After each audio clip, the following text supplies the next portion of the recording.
po ang pakiramdam naman po ni Senator Robin Padilla dito? Was he able to kahit paano tell you in a way na hindi siya comfortable dito, hindi siya masaya, o tanggap niya po dahil ito po ay parte ng pagiging isang senador and a public figure?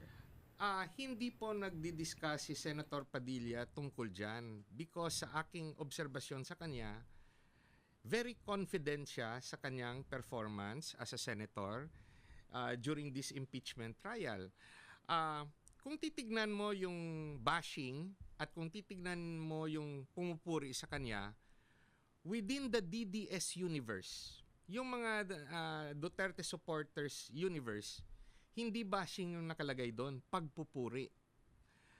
Yung nakikita kong personal na bashing galing sa mga komento sa main media, sa Inquirer page, sa let's say ABS page. Pag nakikita, maraming laughing emoji. So, to the minds, no? Those are of comments. analysts. Comments. We're talking comments. We're And talking yung about mga comments. emojis also, and plus emojis, makikita natin sa certain news outlets, mas marami yung laughing emoji compared to the like or heart emoji. But within the DDS community, SMNI, no? I don't know with DZRH, no? Hindi bashing yung nakalagay.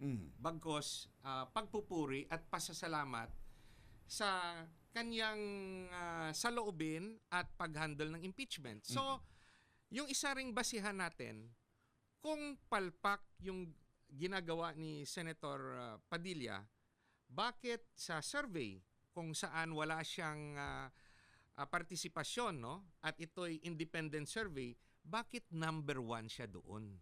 So, mapapaisip tayo. Pero I think what you're trying to say is all the bashings and different comments negatively It's political. It's political.